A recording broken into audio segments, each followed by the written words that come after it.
Hello everyone, welcome back. तो आज हम क्या करने वाले हैं, कल हमने जाते जाते क्वेश्चन डिस्कस किया था, क्वेश्चन नंबर 4 या सॉल्व एग्जांपल नंबर 4।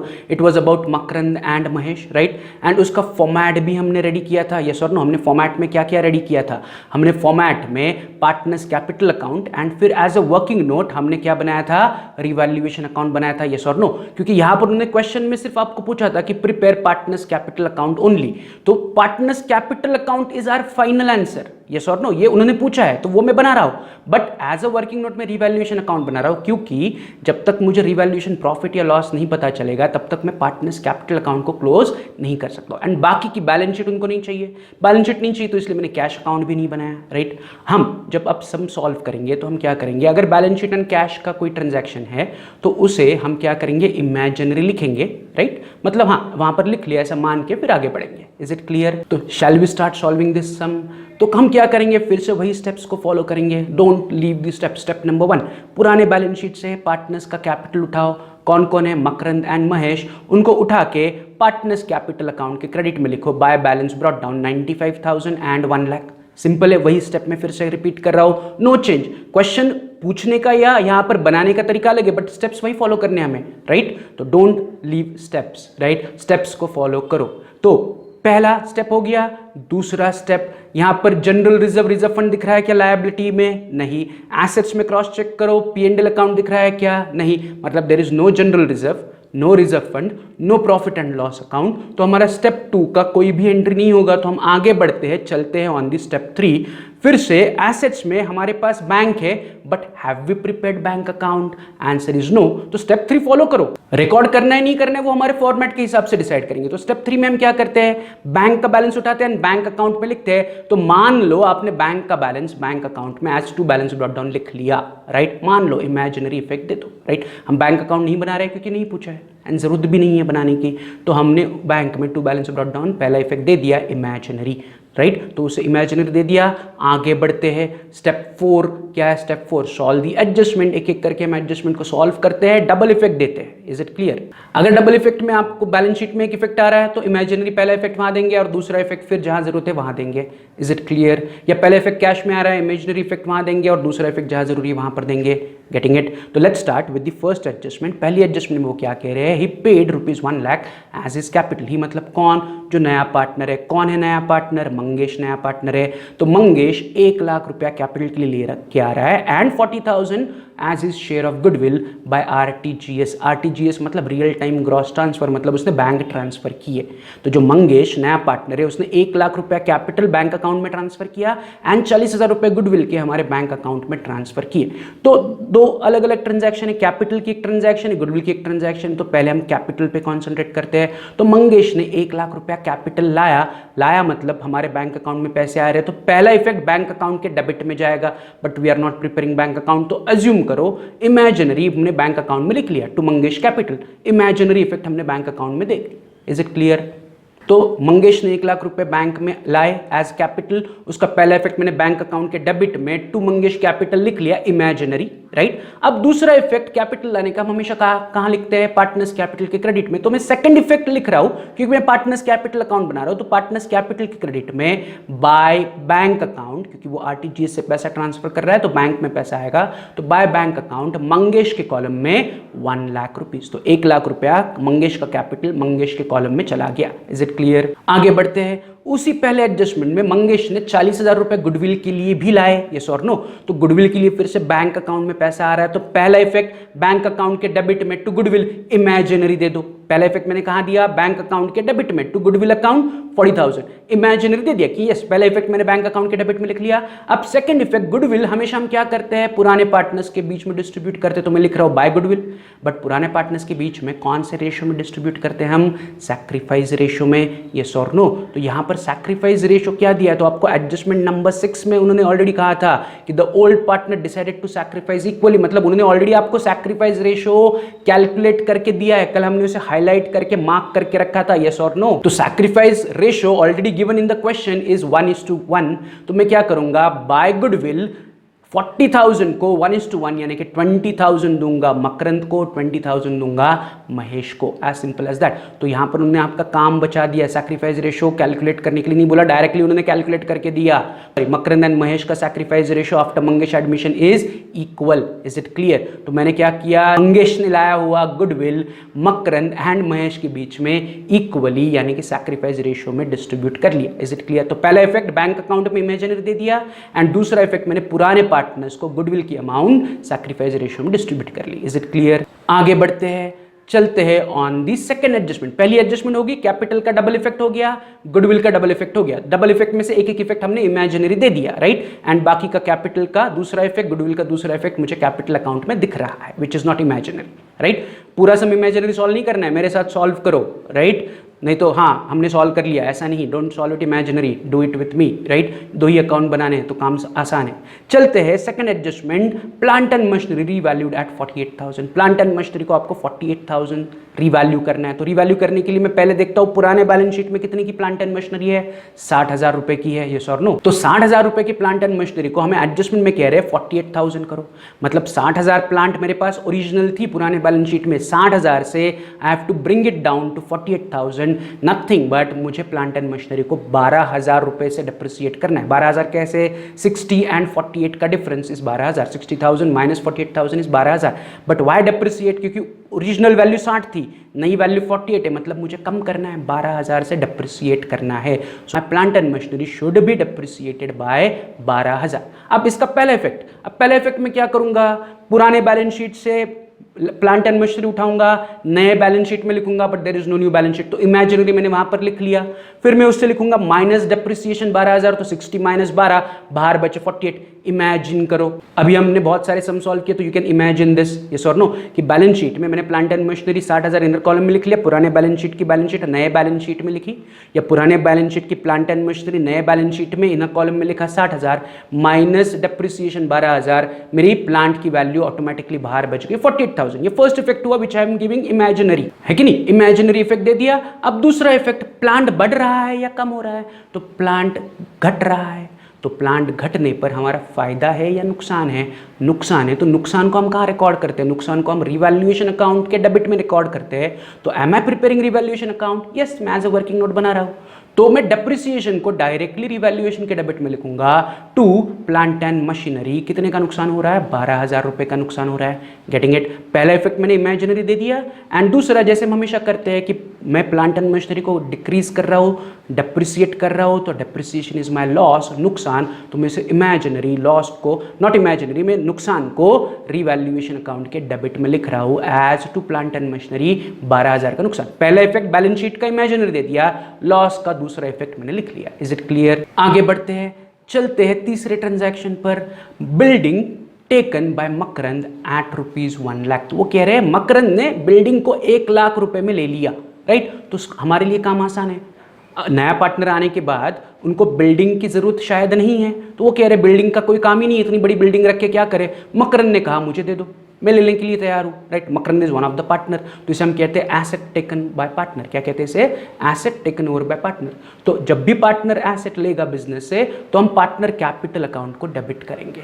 तो मैं यहाँ पर रिकॉर्ड करूंगा बिल्डिंग लेने की एंट्री, मकरंद कैपिटल के डेबिट में लिखूंगा टू बिल्डिंग, क्योंकि मकरंद बिल्डिंग ले रहा है, तो टू बिल्डिंग कितने में ले रहा है मकरंद बिल्डिंग, 1 लाख, तो मकरंद के कॉलम में मैंने लिखे 1 lakh rupees. Is it clear? तो मैंने क्या किया, सिंपली वो बोल रहे हैं मकरंद ने बिल्डिंग को 1 लाख रुपए में ले लिया, 1 लाख रुपए में मैंने मकरंद को बिल्डिंग दे दी, मकरंद के डेबिट में टू बिल्डिंग 1 लाख में लेके जाओ, राइट। अब मैं क्या चेक करूंगा कि बिल्डिंग ओरिजिनल थी कितने की, तो बिल्डिंग थी 72,000, मकरंद कितने में ले रहा है, 1 लाख, मतलब मकरंद बिल्डिंग के लिए हमें ज्यादा पैसा पे कर रहा है, या मकरंद बिल्डिंग की वैल्यू बढ़ा के दे रहा है हमें, कितने से बढ़ा के दे रहा है, 28,000, यस और नो, 1 लाख एंड 72,000 का डिफरेंस, यानी कि मकरंद ने 72,000 की बिल्डिंग को 1 लाख रुपए में लिया, मतलब उसने हमें बिल्डिंग के 28,000 रुपए ज्यादा दिए, मतलब 28,000 रुपए का हमारे लिए प्रॉफिट हुआ।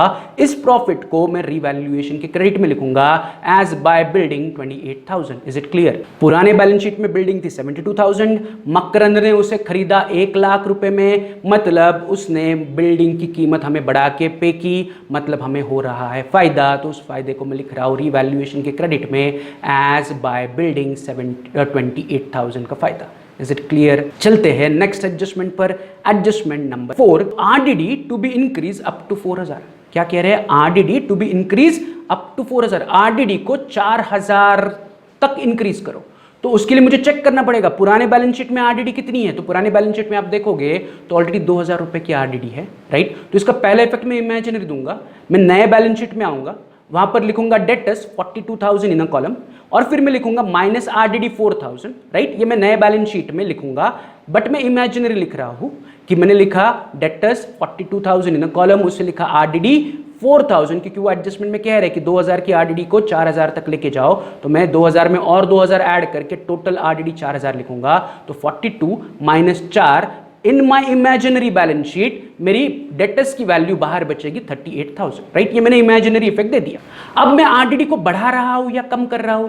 तो RDD को मैं बढ़ा रहा हूं। RDD ऑलरेडी हमारा नुकसान है, RDD मतलब इतना पैसा डूब सकता है। तो पहले हमें लग रहा था 2000 डूबेगा, अब लग रहा है 4000 डूबेगा, मतलब पहले से 2000 RDD में हम इंक्रीज कर रहे हैं। तो कितने से RDD इंक्रीज हो रही है? तो RDD इज इंक्रीजिंग बाय 2000, मतलब अभी का हमारा नया लॉस कितना है? 2000। 2000 पहले से बैलेंस शीट में थे, 2000 में उसमें और ऐड कर रहा हूं। तो मैं अभी RDD जितने से इंक्रीज करूंगा उतना ही मेरा लॉस है, यानी कि मेरा अभी का लॉस है 2000, एंड उस लॉस को मैं रिवैल्यूएशन के डेबिट में रिकॉर्ड करूंगा एज टू RDD 2000 रुपया, राइट। पहला इफेक्ट मैंने डेटर्स से माइनस किया एज इमेजिनरी इफेक्ट दिया पहला, एंड दूसरा मैंने रिवैल्यूएशन के डेबिट में लॉस लिख लिया टू RDD 2000। ये क्लियर है? आगे बढ़ते हैं, चलते हैं ऑन द एडजस्टमेंट नंबर 5।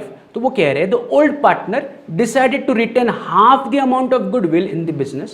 तो उन्होंने क्या कहा है? पुराने पार्टनर्स ने कहा कि गुडविल का जितना पैसा आया है आधा हम बिजनेस में ही रखते हैं। आधा बिजनेस में रखते हैं मतलब बचा हुआ आधा क्या करेंगे? तो नथिंग बट बचा हुआ आधा वो बिजनेस से निकालेंगे। इनडायरेक्टली बताया, कल वाले एग्जांपल में बताया था कि half of the amount withdrawn by old partner from bank, yes और नो, या बाय कैश। आज वो कह रहे हैं कि ओल्ड पार्टनर ने कहा गुडविल का जितना पैसा है आधा बिजनेस में रखो। मतलब क्या? आधा हम निकाल लेते हैं। तो it is nothing but half goodwill withdrawn by partner, या half the amount of goodwill withdrawn by partner, right. तो इसका एंट्री क्या होगा? तो पहले गुडविल हमने ऑलरेडी पार्टनर्स के बीच में डिस्ट्रीब्यूट किया है। पार्टनर्स कैपिटल में देखो, मकरंद को हमने 20,000 गुडविल दिया है एंड महेश को हमने 20,000 गुडविल दिया है। इन देयर सैक्रिफाइस रेशियो आधा आधा इक्वली, यस और नो। अब जितना गुडविल उनके नाम पर दिख रहा है उसमें से आधी आधी अमाउंट उन्होंने बिजनेस से निकाल ली, राइट। तो गुडविल के ऑपोजिट विड्रॉन की एंट्री होगी हमेशा। तो गुडविल उनके क्रेडिट में है, ये गुडविल वो विड्रॉ कर रहे हैं, तो मैं कैपिटल अकाउंट के डेबिट में लिखूंगा टू बैंक अकाउंट, क्योंकि वो बैंक से पैसा विड्रॉ करेंगे, बैंक से पैसा जाएगा टू बैंक अकाउंट।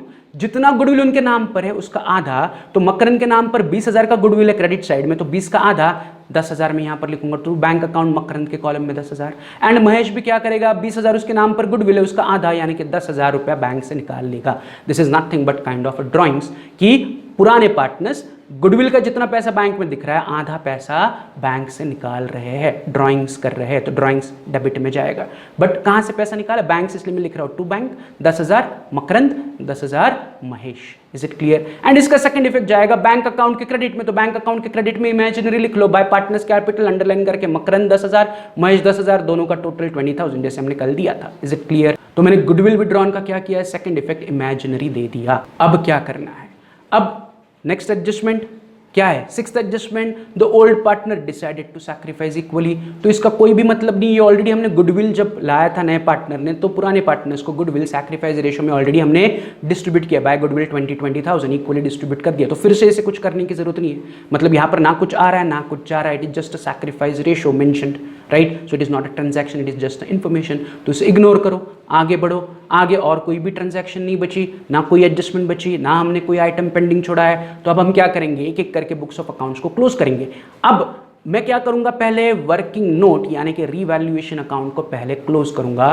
तो अगर आप रीवैल्यूएशन अकाउंट को क्लोज करोगे तो क्रेडिट में 28,000 एक एंट्री है, डेबिट में 2 एंट्रीज है, दोनों का टोटल 14,000 है, तो 28 बड़ी अमाउंट है, दोनों तरफ लिखी। एंड मुझे रीवैल्यूएशन प्रॉफिट मिल रहा है 14,000। कितना मिल रहा है रीवैल्यूएशन प्रॉफिट? 14,000। ये क्लियर है सबको? रिवैल्यूएशन अकाउंट क्लोज करने पर रिवैल्यूएशन का प्रॉफिट मिल रहा है 14,000। इस रिवैल्यूएशन प्रॉफिट को हम क्या करेंगे? पुराने पार्टनर्स मकरंद एंड महेश के बीच में पुराने रेशियो में डिस्ट्रीब्यूट करेंगे। Revaluation profit is always distributed to old partners in old ratio, keep it in mind. Goodwill सिर्फ सैक्रिफाइस रेशियो में बटेगा, लेकिन रिवैल्यूएशन प्रॉफिट या revaluation loss old partners in old ratio. तो यहाँ पर क्वेश्चन में उन्होंने ओल्ड रेशो आपको ऑलरेडी शुरुआत में कहा था 3:2। तो जो 14,000 का रिवैल्यूएशन प्रॉफिट मुझे मिल रहा है, उस 14,000 को मैं मकरंद एंड महेश के बीच में 3:2, यानी कि मकरंद को 8,400 एंड महेश को 5,600 प्रॉफिट का हिस्सा मिलेगा। Is it clear? अब मकरंद एंड महेश को रिवैल्यूएशन प्रॉफिट मिल रहा है, तो इमीडिएटली इसका सेकंड इफेक्ट मैं पार्टनर्स कैपिटल अकाउंट के क्रेडिट में लिखूंगा बाय रिवैल्यूएशन प्रॉफिट। मकरंद के कॉलम में 8,400, महेश के कॉलम में 5,600 एंड प्रॉफिट लिखने के बाद अब मैं इमीडिएटली क्या करूंगा, पार्टनर्स का कैपिटल अकाउंट क्लोज करूंगा, क्योंकि वही हमारा लास्ट अकाउंट है एंड वही उन्होंने एज अ क्वेश्चन में आपको पूछा था कि प्रिपेयर पार्टनर्स कैपिटल। तो जब तक मुझे रिवैल्यूएशन प्रॉफिट नहीं मिलता मैं पार्टनर्स कैपिटल को क्लोज नहीं कर सकता हूं। हमने अभी तक जितने भी सम सॉल्व किए पहले क्या करते थे, रिवैल्यूएशन अकाउंट क्लोज करते थे, उसका प्रॉफिट लॉस पार्टनर्स के बीच में डिस्ट्रीब्यूट करते थे, फिर पार्टनर्स को क्लोज करते थे। इसलिए मैंने क्या किया, रिवैल्यूएशन अकाउंट उन्होंने पूछा नहीं था बट मैंने एज अ वर्किंग नोट बनाया because I needed this profit जो मैं पार्टनर्स के बीच में डिस्ट्रीब्यूट करूं, तो वो मैंने कर लिया। अब मैं इमीडिएटली फटाफट क्या करूंगा, पार्टनर्स कैपिटल को बैलेंस करूंगा। तो पार्टनर्स कैपिटल बैलेंस मंगेश से शुरुआत करते हैं, तो मंगेश दोनों साइड इक्वल है 1 लाख, राइट। महेश की अगर बात करें तो महेश के क्रेडिट में 3 एंट्रीज है जिसकी टोटल आ रही है 1,25,600, 1,25,600। महेश के डेबिट में एक एंट्री है जिसकी टोटल आ रही है 10,000। तो महेश का क्रेडिट बढ़ा है, तो मैं दोनों तरफ 1,25,600 लिख रहा हूं। 1,25,600 माइनस डेबिट के 10,000, महेश का बैलेंसिंग फिगर आ रहा है 1,15,600।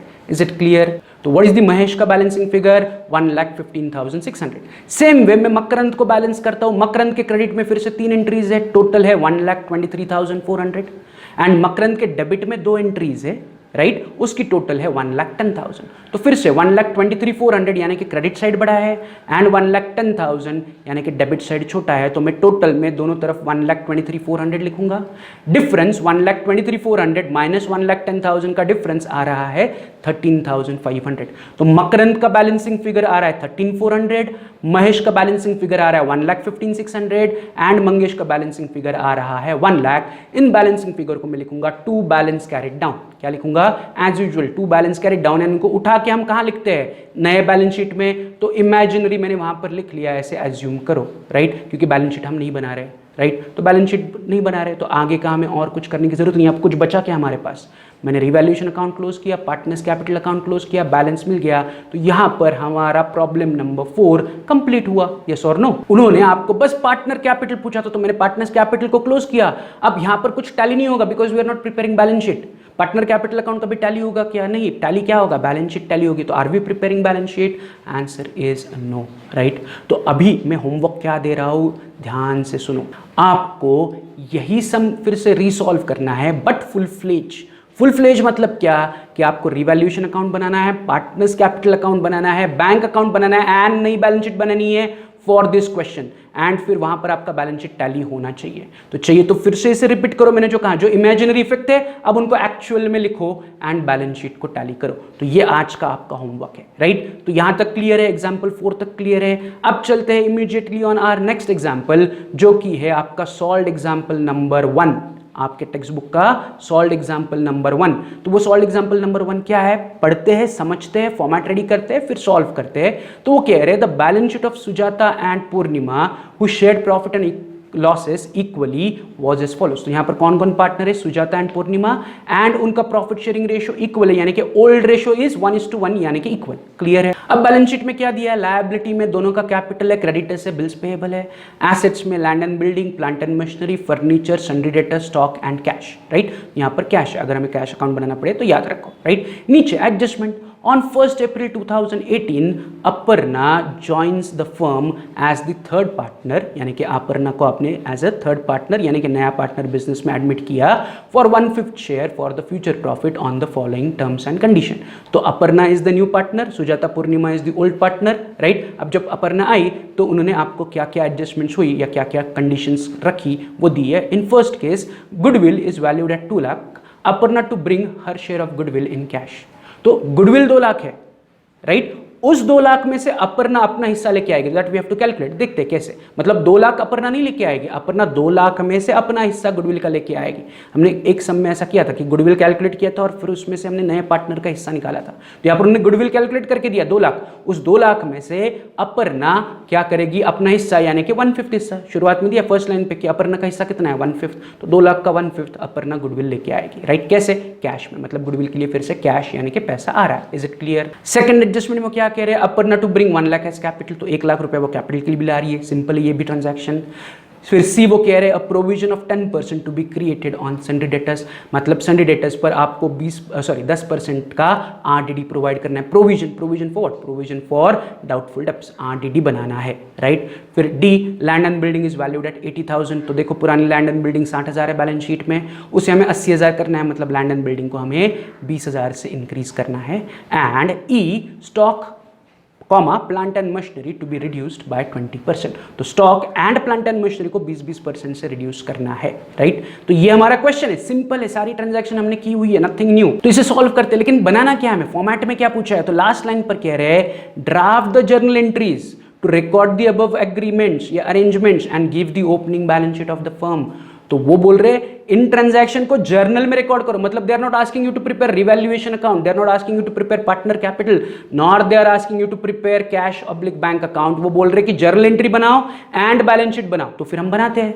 तो मैं क्या कर रहा हूं, फर्स्ट पेज पर आ रहा हूं, फर्स्ट पेज पर मैं ऊपर लिखूंगा इन द बुक्स ऑफ, कौन है यहाँ पर पार्टनर्स, मेरे पुराने partners Sujata and Purnima, in the books of Sujata and Purnima. Next line पर मैं लिखूंगा जर्नल, एंड जर्नल जैसे हम ड्रॉ करते हैं 11th में हमने सीखा था, यस और नो, जर्नल ड्रॉ करना, date particulars, LF, debit amount rupees, credit amount rupees. ये मेरा फर्स्ट पेज पर मैं जर्नल रेडी कर रहा हूं। सेकंड पेज पर आ जाओ, हाफ पेज का फिर से जर्नल कंटिन्यू करो, राइट। 1.5 पेज का आपको जर्नल शायद लग सकता है या मे बी ज्यादा, तो 1.5 पेज का अभी हम प्रिपेयर करके रख रहे हैं, राइट। तो हाफ पेज का मैं और यहां पर जर्नल बना रहा हूं, तो पहला पेज जर्नल, दूसरे पेज पर आधा पेज जर्नल, एंड फिर उसके नीचे मैं बना रहा हूं बैलेंस शीट। बट ये बैलेंस शीट मुझे नए फर्म के लिए बना रही है, तो इसलिए मैं पहले लाइन पर लिख रहा हूं in the books of Sujata, Purnima and कौन है नई पार्टनर, अपर्णा, ब्रैकेट में new firm, balance sheet as on 1 April 2018। And जो नीचे हाफ पेज बचा है उसके लिए मैं बैलेंस शीट बना रहा हूं as usual, liability amount, assets amount. Is it clear. तो उन्होंने आपको पूछा है कि जर्नल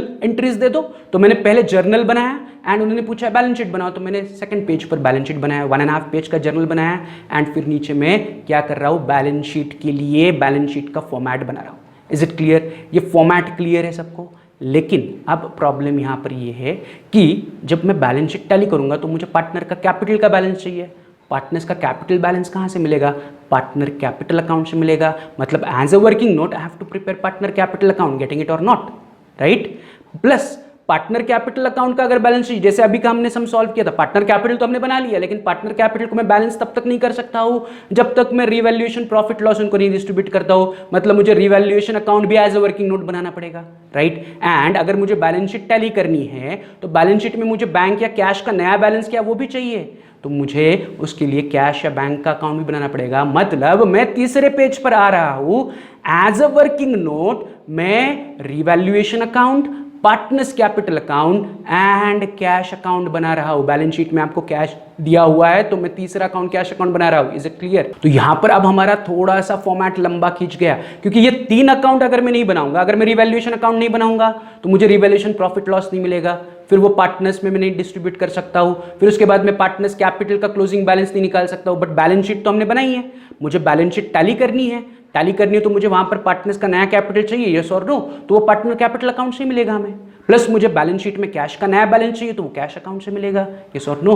तो भले ही उन्होंने journal entry and balance sheet as answer पूछा है, एज अ वर्किंग नोट हम क्या कर रहे हैं, revaluation account, partners capital account and cash account भी बना रहे हैं। Is it clear. ये समझ में आया क्या सबको। तो मुझे जर्नल 1.5 पेज का बनाना है, फिर उसके नीचे मैंने नए फर्म की नई बैलेंस शीट बनाई, that is what they have asked for. But ये 3 जो अकाउंट है मैंने क्या किया है, एज अ वर्किंग नोट बनाए, तो हमारा ये लंबा खींचने वाला है सम, राइट। तो मैं अभी फिर से आपको मैंने ऑलरेडी कहा था कि पहला सम रिसॉल्व करो विद ऑल दी अकाउंट्स, इस सम को भी आपको जर्नल एंट्री छोड़ के बाकी का पूरा सम कंप्लीट करके रखना है, राइट। ये टैली हो जाना चाहिए सबका, राइट। सिर्फ जाने से पहले मैं आपको यहां पर एक कैलकुलेशन करके दे रहा हूं जो उन्होंने कहा था एडजस्टमेंट नंबर 2 में, goodwill is valued at 2 lakh, Aparna to bring her share of goodwill in cash. तो मैं यहां पर एक छोटा सा लास्ट लाइन पर लिख रहा हूं, Aparna share of goodwill is 2 lakh into 1/5। तो 2 लाख का 1/5 कितना हुआ? 40,000। मतलब अपर्णा गुडविल के लिए 40,000 रुपया लेके आएगी, as simple as that. 2 lakh firm का गुडविल है। अब अपर्णा पूरे फर्म की मालिक नहीं बन रही है, वो 1/5 की मालिक बन रही है, 1/5 हिस्से के लिए मालिक बन रही है। तो 2 लाख में से अपर्णा 1/5 मेरा क्या करेगी? गुडविल लेके आएगी। तो मैंने लास्ट लाइन पर सिर्फ एक 2 लाइन यूज की है और मैंने लिखा Aparna share of goodwill is 2 lakh into 1/5 that is 40,000। Is it clear, right. तो ये फॉर्मेट सब लोग ड्रॉ करो, राइट। कल जो हमने अभी सम सॉल्व किया था, fourth practical question, sorry solved question number 4, उसे रिसॉल्व करो विद ऑल दी अकाउंट्स। यहां पर मैंने अभी इस क्वेश्चन का फॉर्मेट बनाया, ये फॉर्मेट बनाओ, राइट। फिर इसकी ये जो अकाउंट्स है, revaluation account, partners capital account, cash account and नई फर्म की बैलेंस शीट आप टैली करने की कोशिश करो, राइट। फिर जर्नल एंट्रीज कैसे होती है वो भी हम कल देखेंगे। मतलब कल हम ये पूरा sum start to end solve करेंगे विद अकाउंट्स भी एंड जर्नल भी, but I want you to try it first. Is it clear? तो फिर इसलिए मैं आज का लेक्चर यही कंक्लूड कर रहा हूं। आज मैंने आपको दो चीजें होमवर्क के लिए दी है। एक, जो हमने सॉल्व एग्जाम्पल 4 पहले सॉल्व किया था वो रिसॉल्व करो with all the accounts, right. जो इमेजिनरी फैक्ट है उन्हें अभी एक्चुअल में लिखो एंड ये सम का फॉर्मेट रेडी करो जैसे अभी दिख रहा है वैसे 3 पेजेस का फॉर्मेट, एंड इसके अकाउंटिंग का पार्ट कंप्लीट करो, revaluation account, partners capital account, cash account and नए फर्म की बैलेंस शीट। जर्नल एंट्रीज कैसे देते हैं वो कल हम सम सॉल्व करते वक्त देखते हैं। Is it clear? तो आज के लेक्चर में हम यही रुकते हैं, मिलते हैं कल। See you tomorrow, have a good day, bye.